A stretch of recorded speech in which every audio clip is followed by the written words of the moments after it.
my name is Matthew Quilliam and welcome to another video with me, this time on how pentatonic scales work from a theoretical standpoint. I'm not going to go too much into how to use them, there are plenty of great tutorials out there, but this is a more theoretical explanation of how they work and why they work. Now, a pentatonic scale, as you may guess from the title, contains 6 notes. Yes, I'm being silly, of course. It contains 5 notes, but often we include the octave at the top as well. 1, 2, 3, 4, 5, 6. C, D, E, G, A, C. We've got 2 C's, one either side. So 6 notes, but there are only 5 individual tones within the pentatonic scale. Like how an octave contains 8 notes, but 2 of them are the same, so really it's a 7-note octave.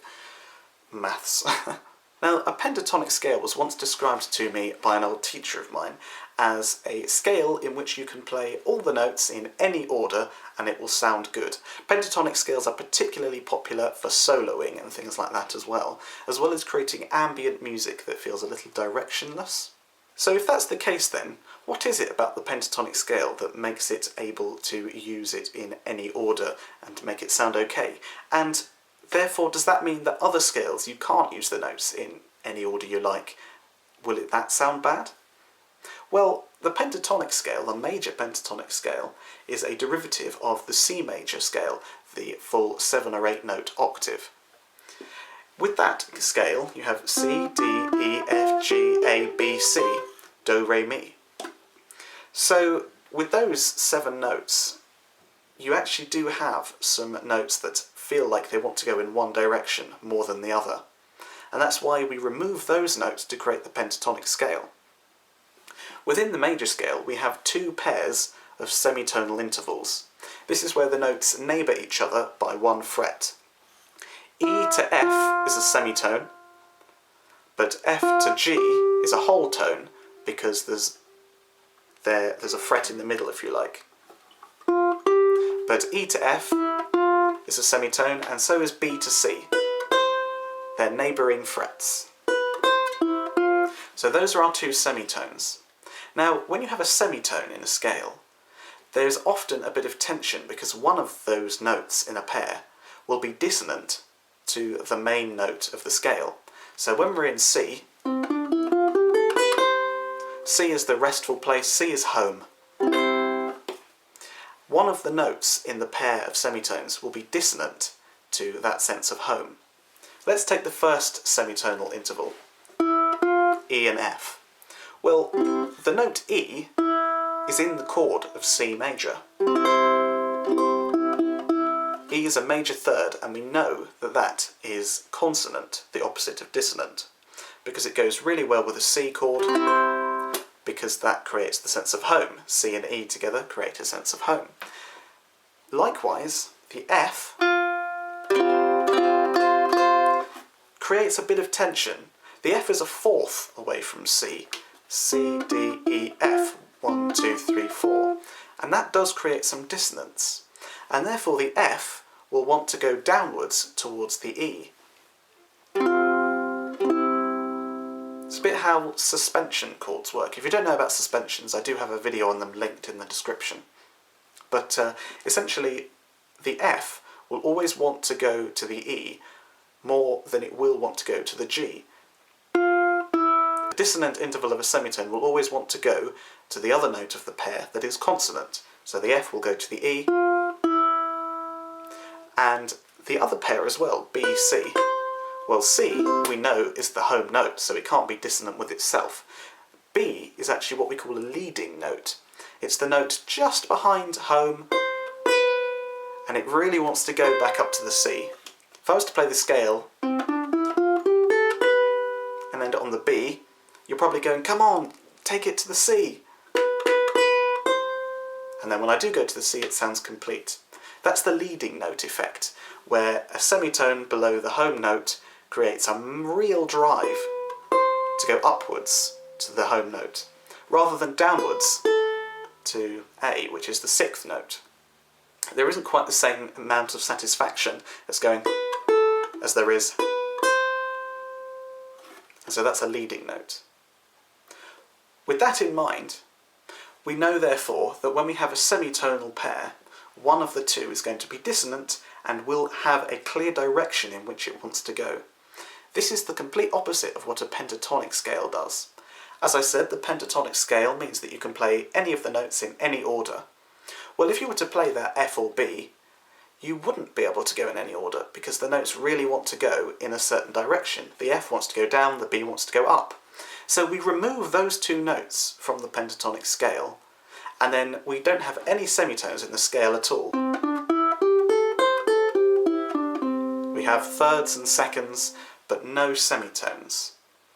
And this means that you can play the notes in any order, because notes that are a third or a whole tone apart from each other, they are happy to either stay where they are or go in either direction, which makes them really great tools for soloing, because you can come up with whatever you want, you can do whatever you want, you can go wherever you want to go. So that's why we remove those semitones, because they go against the whole idea of the pentatonic scale.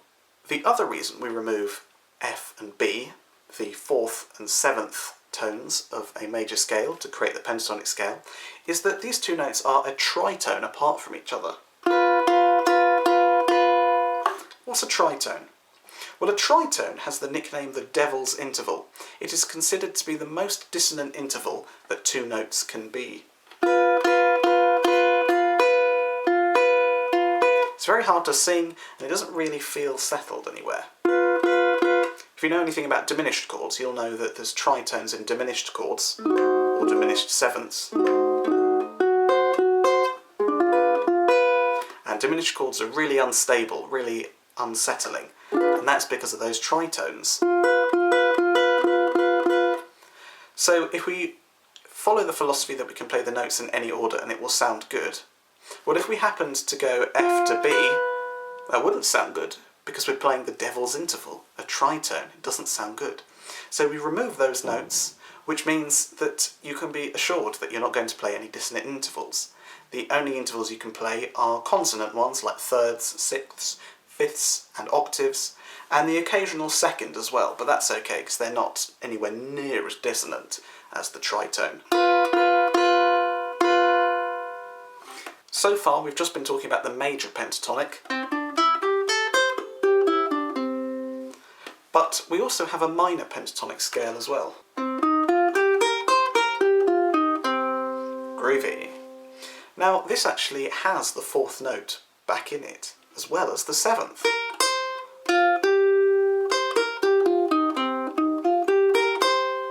So what's going on there? We just said a minute ago that the fourth and the seventh create dissonance and direction, which we don't want. So how come they're back in this scale and the second and the sixth notes are omitted?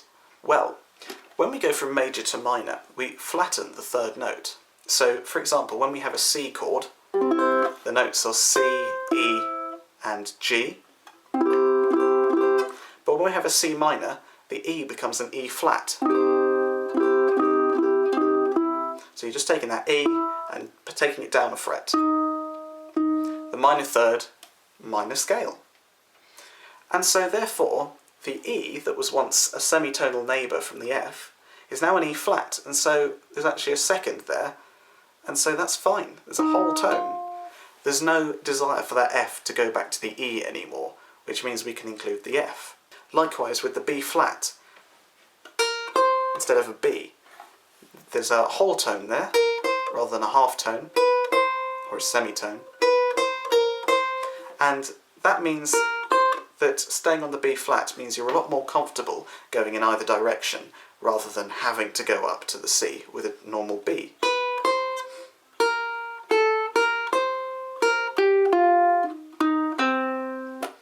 So we want the minor third and the minor seventh because those two minor intervals create the minor pentatonic. So therefore we have to remove the second degree of the scale and the sixth. Now the second is that D. It's not a chord tone in the tonic chord, and it doesn't really do much to create a minor effect. It's a major second, so we just sort of get rid of it really. It doesn't really do much for us. Likewise, the sixth.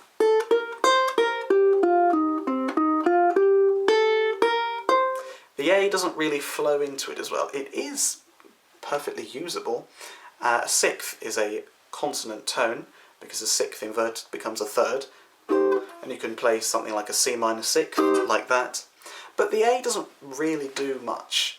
The pentatonic scale, the notes chosen are few, but for a good reason, that each note serves a proper purpose that means that you can go in either direction and create funky solos. The A doesn't really add much funk, and it's more of a major sound than a minor sound, so having the minor seventh is more important than having an A that doesn't really do anything. So that's why we substitute the A for a B flat. Now, I've explained that these pentatonic scales can be used to create sort of directionless music. By this I mean each note is on its own, in its own little bubble, and it can choose to go in either direction, depending on where the mood takes you when you're soloing. This is also true when using game music. For example, Sweden, from Minecraft, uses the F-sharp pentatonic scale. Now, if you think about game music, it has to be able to loop around and round for an infinite amount of time. Now, you don't want, therefore, to use scales such as the major scale, which have clear direction, which could lead you to a final point where you feel like you have to stop, and it would feel jarring if you carried on. So the pentatonic scale allows you to do that, to carry on without a sort of clear structure, because there's no end or beginning. It's just a simple loop of notes that can go in any direction, and there's no real desire for the piece to end or even begin. This piece starts with a fade in and a fade out, just carrying on for the rest of time seemingly. Therefore, the pentatonic scale is a particularly useful tool if you want to create some ambient music, because there's no tension, it's just really calm and relaxing, and it can go on forever. Another interesting fact about the pentatonic scale is that they were actually, it's a bit like parallel evolution, they were actually invented in different parts of the world independently, and it's only through the recent globalisation of the planet that we've come to realise that lots of cultures have their own versions of the pentatonic scale. African xylophones and things like that are often tuned in a pentatonic way, not quite the same as the Western way, but they definitely use 5 notes to a scale. This really shows that the pentatonic scale is a really common and really popular scale that you can use in your music. So when you're composing or soloing or playing, try taking out the pentatonic scale and playing around with it. See what different effect you can have by using less notes and restricting yourself to create something really different and beautiful. So to summarise then, we've gone through both versions of a pentatonic scale and looked at some variations upon both of them as well, explored why they work and how they work, and where you can use them as well. I hope you found this video interesting. If you'd like to see more, please do leave a comment below and give this video a thumbs up and hit subscribe. I'll be back next week for more ukulele theory, so take care.